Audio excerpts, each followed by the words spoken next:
Rock is back, and he is finally in the DC Cinematic Universe 15 years after he was casted. Now it's time to talk about it.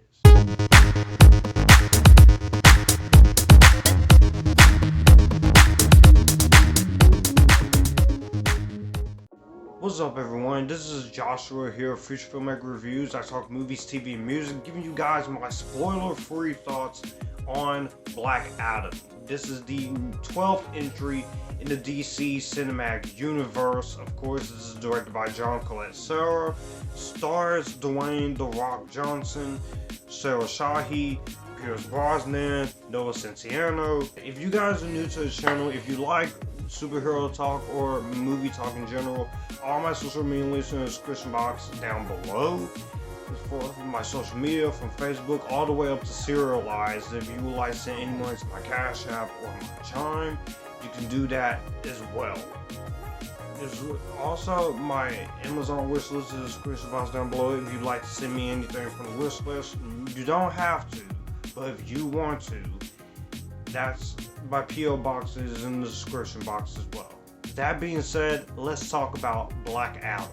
Black Adam is a spin-off to Shazam, released in 2019, and also, again, as I just hinted at, this is a new film in the DC Cinematic Universe. In ancient Kahndaq, Teth Adam was bestowed the almighty powers of the gods. After using these powers for vengeance, he was imprisoned, becoming Black Adam. So 5,000 years later has passed, nearly, and Black Adam has gone from man to myth to legend. Now free of his imprisonment, his unique form of justice, born out of rage, is challenged by modern day heroes who form the JSA, the Justice Society of America, with Hawkman, Dr. Fate, Adam Smasher, and Cyclone. When it comes to this movie, and this year in general in DCU, I was pretty interested on it. It looked like it was going to be different from Shazam, but I was also concerned because this is The Rock. He says this has been the hierarchy of DC, this has been his big passion project, and this has been the year of passion projects between this movie, Rob Zombie's with the Monsters, and Tyler Perry's A Jazzman's Blues. So going into that, I had some hope, and this was a 15-year process and a 15-year casting choice that we never thought was going to pay off. Everybody thought this was going to be a joke. Everybody thought this is never coming out. Then we started getting trailers. Then they started making the movie. Then we started getting some thoughts on it. Thing I was worried going into this was going to be The Rock playing himself, which he typically does in a lot of his movies. I still have some curiosity to it. Also, you got Pierce Brosnan in here, you got Aldous Hodge, Noah Centineo, you have Sarah Shahi, which this is a big movie that she needs after quite a while from being away from the spotlight. I disagree with critics here.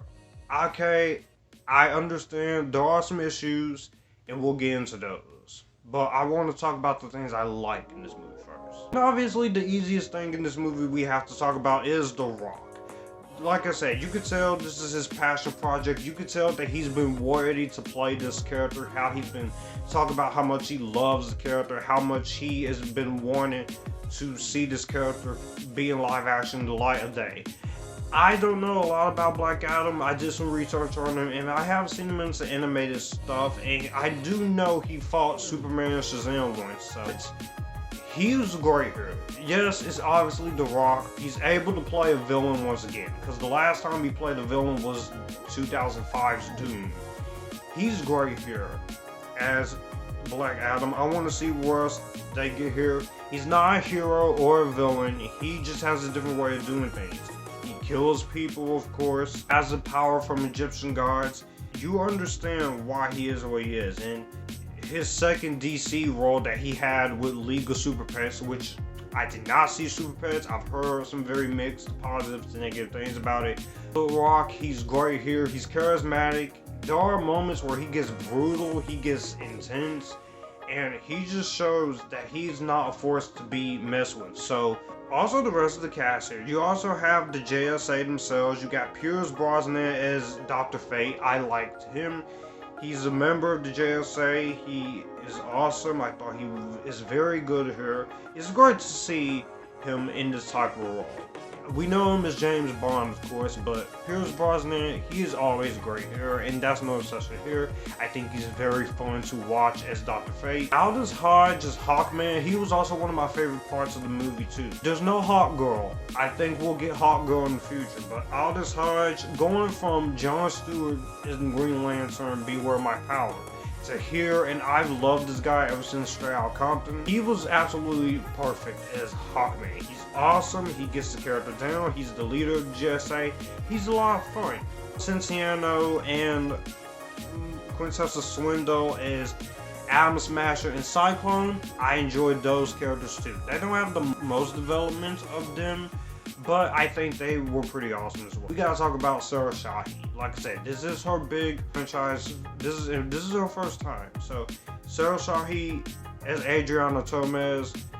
They don't do a whole lot with Sarah Shahi, but I think they're gonna save that. I feel like they are going to do something more with her in the future. Maybe have her as Isis somehow, but we will see what happens. But for this first movie, with the plot she has and with the story she has, she was great. She was attractive in the role. From a direction standpoint and a cinematography standpoint, Jaume Collet-Serra and Lawrence Sher, the same cinematographer as Joker, they bring out a lot of fun direction, a lot of fun moments into the cinematography. It has a different type of style.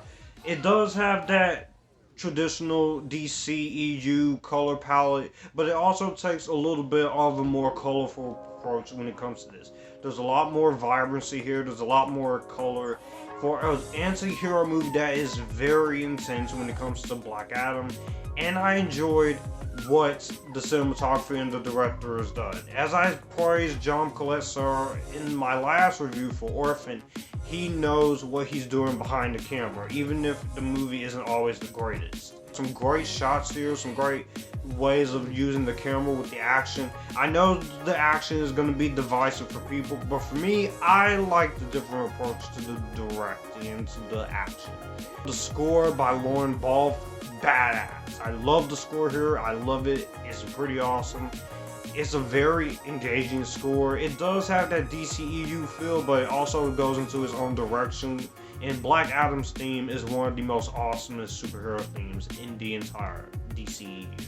The visual effects at times and the editing and the production design, costumes, makeup, the rest of those technical aspects I think are very well handled when it comes to that side of things. So I definitely do love the rest of those technical aspects. You could tell the $195 million is there.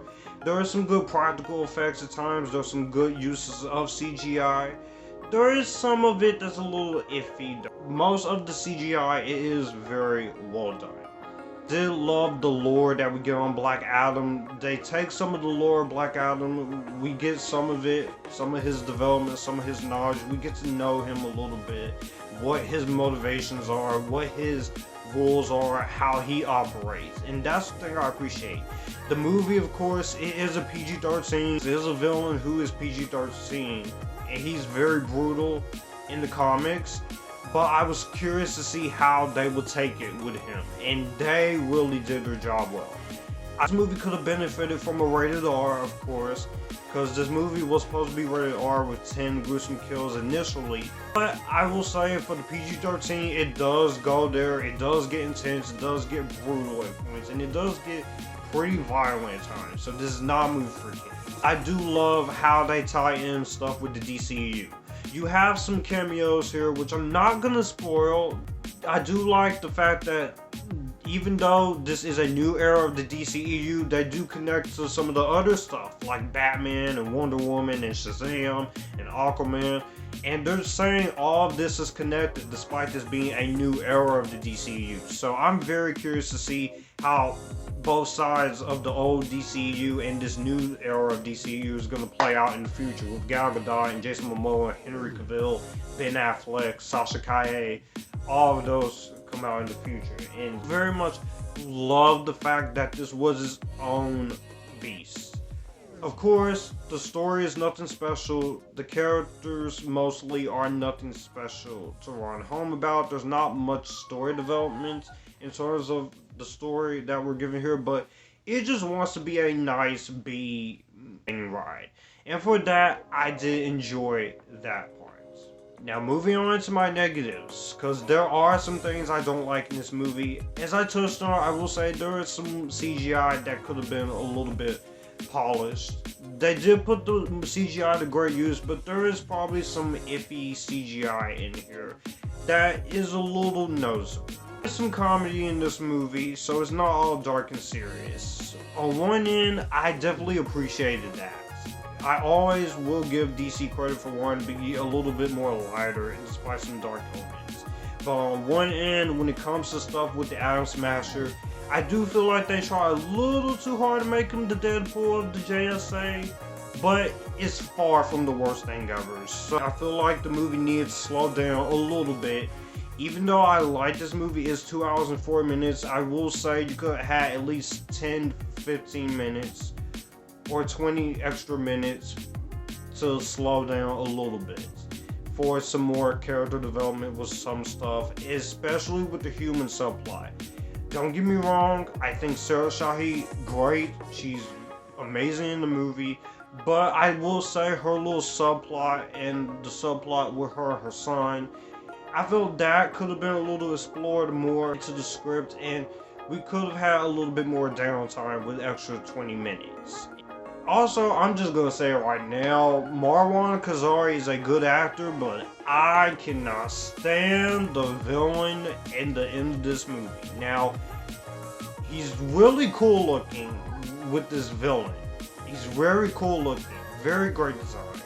And you understand why he's there to fight the JSA and Black Adam in the last half of the movie. But I think this is the worst DCEU villain since Enchantress. And given how DCU and the MCU, they are pretty hit and miss with some of their villains, I do think this is one of the more disappointing villains of the DCEU. But overall, Black Adam, this is a fun surprise. If you're looking for a fun movie that doesn't take itself too seriously, that does have some fun charm to it with The Rock, I think you will enjoy this. But if you are getting burned out, or if you just don't really like The Rock or the DC Cinematic Universe, this ain't gonna do you a whole lot of favors.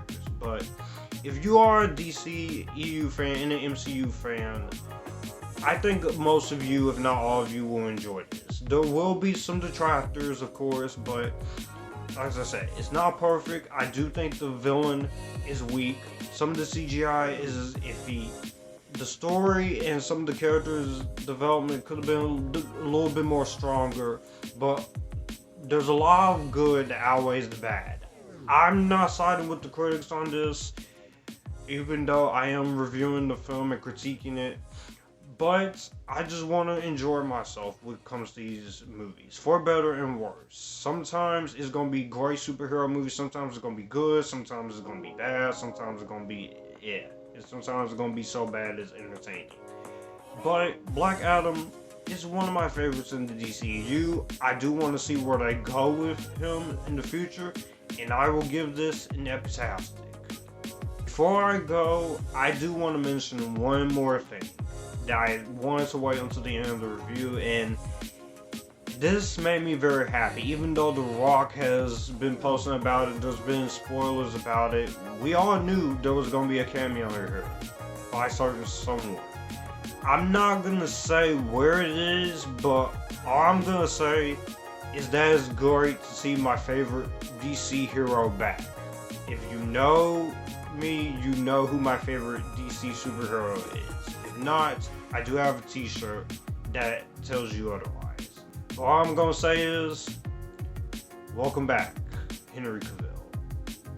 That's the only hint I'm gonna say. Well, that's gonna do it for the video that you just watched. I will have my channel here, so you would like to see anything here, click the channel icon, subscribe for more. I will also leave a video and maybe a playlist here, so in case you want to see what I'm about.